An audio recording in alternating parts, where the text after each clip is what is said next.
Hey,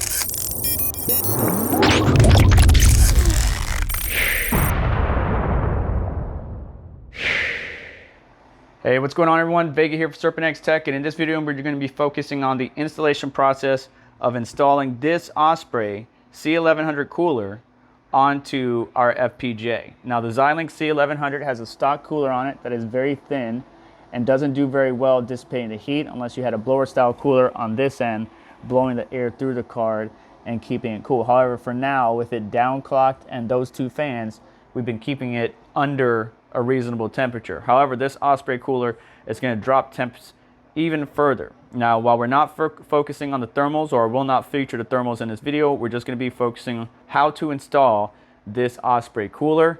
I'm going to take you through that entire process. Here's the GPU, what looks like a GPU shroud, but it's basically a heatsink with two fans on it and 5 heat pipes, pre-applied thermal paste, which some of it did come off in shipping.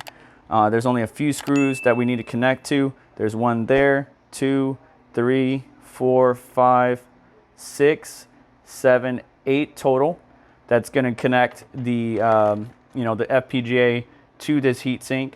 There's a back plate that's provided that also has thermal pads on it, including some foam to make sure there's no shorting happening, as well as a converter from a single slot to a dual slot. So just make sure to account for that in whatever system you're going to have this FPGA in, and then all the hardware we need.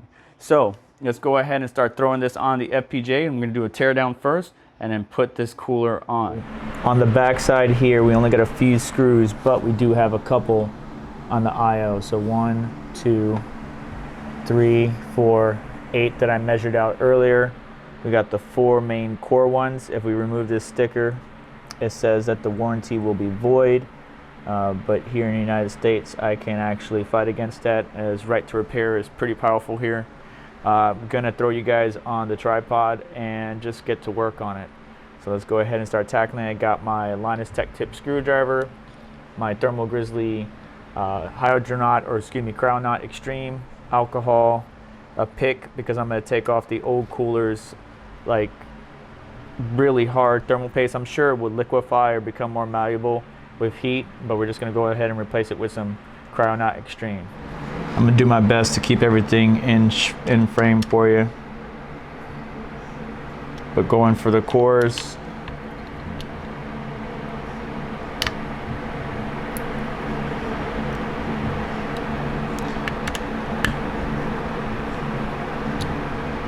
Got to be extra careful. This is not our normal graphics card. Do not want to mess this up. Definitely these smaller ones have been torqued on there pretty heavily. And I need to wash my hands real quick because this back plate and even the new one really absorbs fingerprints. This warranty sticker is getting on my nerve. Let's just get that out of there.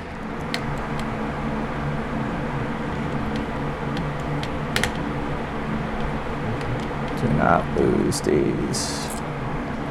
I mean, we get new hardware with them, but I still don't want to lose them. Put them in a specific order. This is not on the GN mod mat, but just keep track of the screws. You take off. Oh, these back ones have springs on them. Interesting. I wonder if the new hardware with the Osprey cooler has springs. Now remember, there's going to be a separate video, if you're not aware, of talking about the thermals. Now these 4 screws are holding the cooler on, so technically I should be able to remove this back plate very carefully. Actually, nope. The IO screws are holding or pinching down the back plate on this side, so we got to tackle that.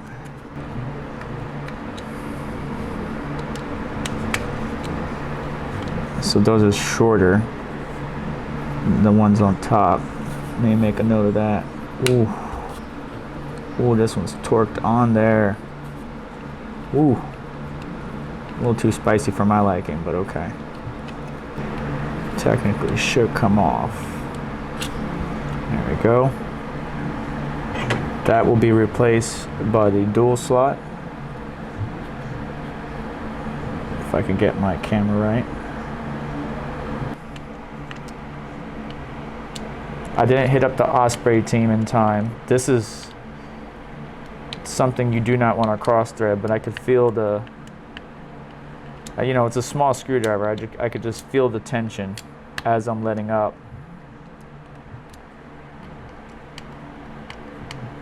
Like just lifting off. And because this is HBM2 memory, I need to be extra careful. Well, I just need to be extra careful, period, because this device is not cheap. Now the fun part. How do we carefully remove this cooler? It's really hard to grab onto this thing.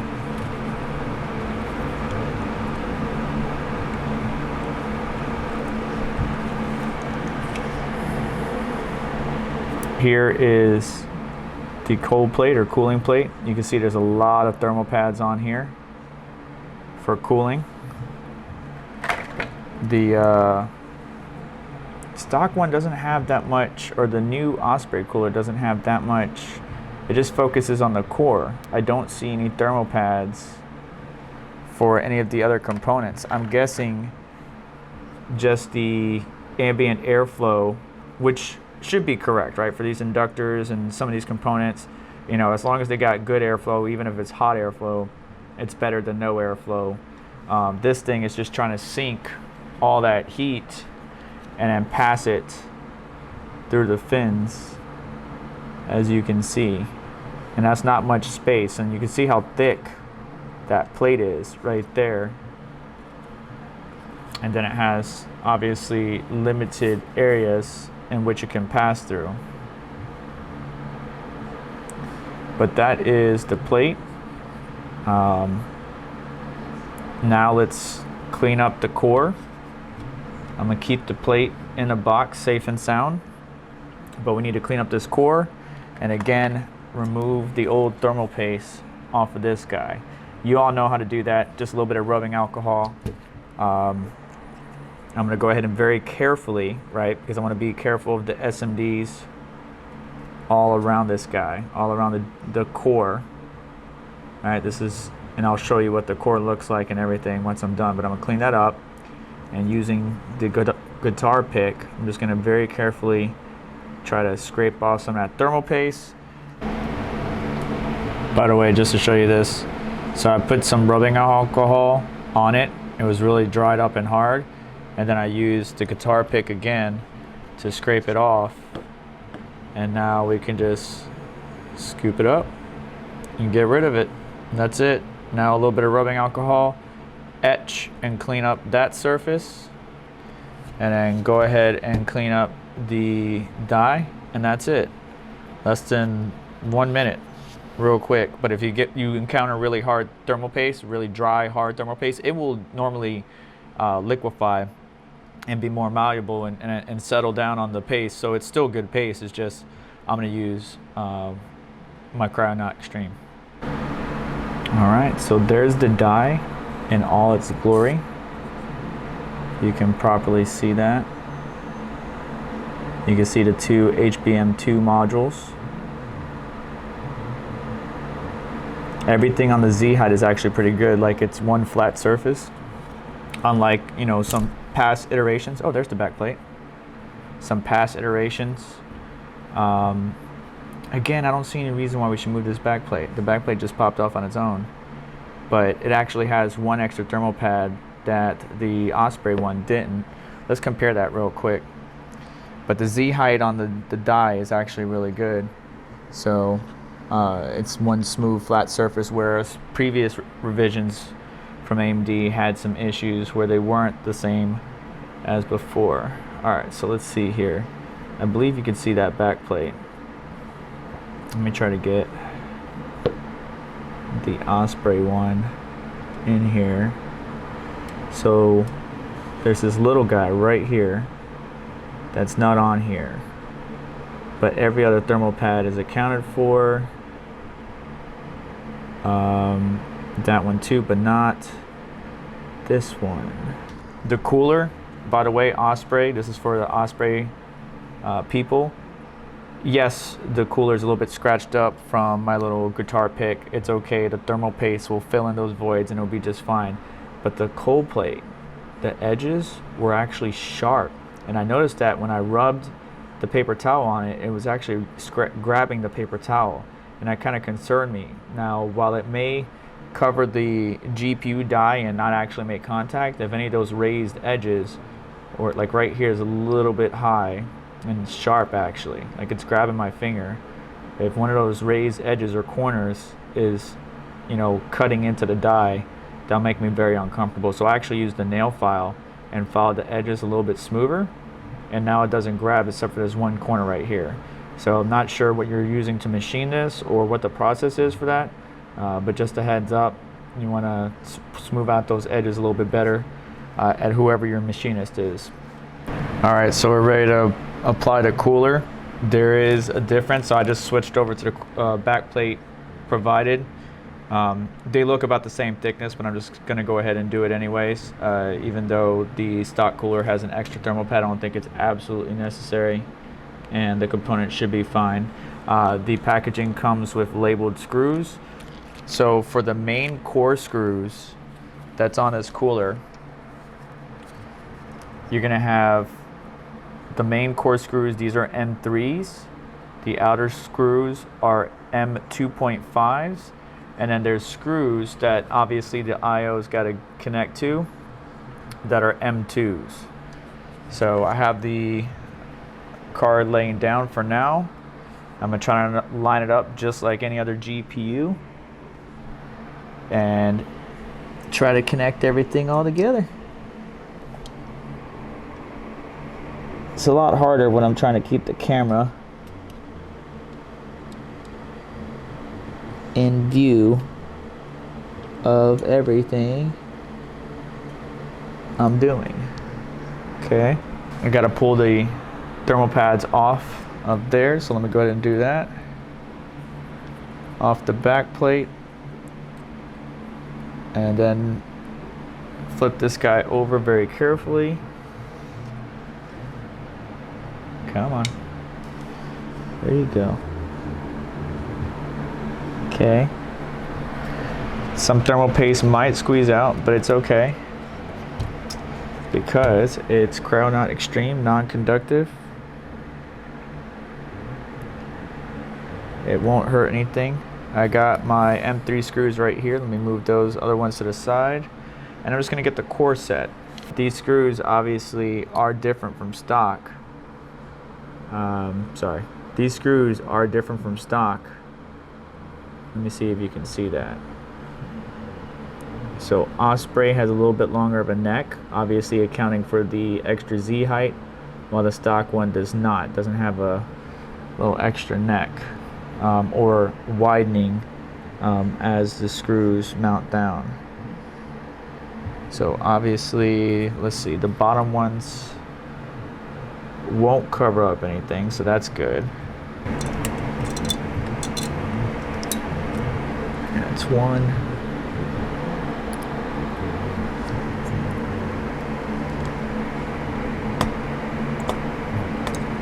Twist to the left first, trying to cross thread. Okay.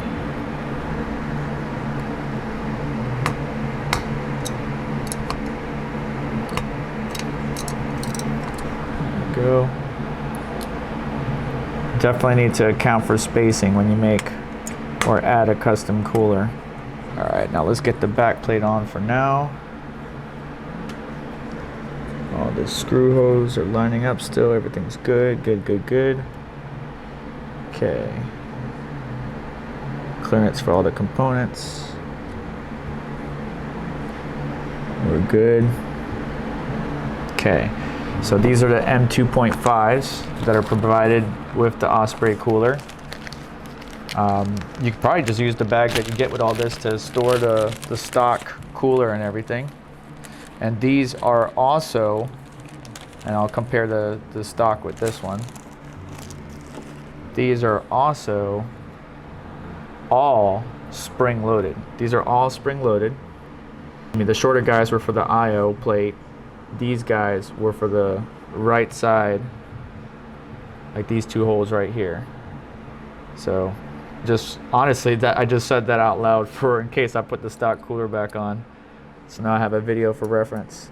All right, so just torquing those down, not all the way, just enough. And now I'm just gonna do the 4 cores and cross hatch.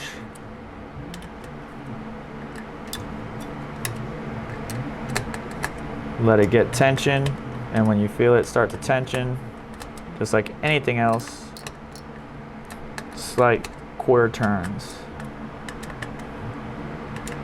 You see how it's slipping? I'm doing that on purpose, let my fingers slip. So it's kind of like my fingers are a torque wrench. You guys know this, just in case some new guys, people show up. All right, so the back plate's installed. Cooler is on. Yeah, this thermal pad is tall. You see that? And it's kind of making the back plate bow a little bit. Let's check the top. You guys can see better than I can.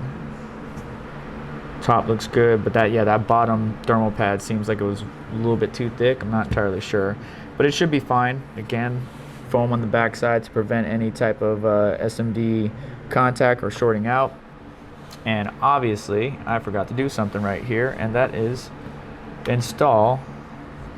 That's probably why it's bowing, or was bowing. So let's take that off real quick, because there's some extra Z height that gets added as the back plate fits onto it, just like so. There we go. Finally bit. Finally bit. Okay, let's make sure that I/O shield's good. What is this, guys? Osprey. What is this? What is that? That's some jankiness. Come on now. But it will still get the job done. I feel like the bottom side, it looks like compared to stock,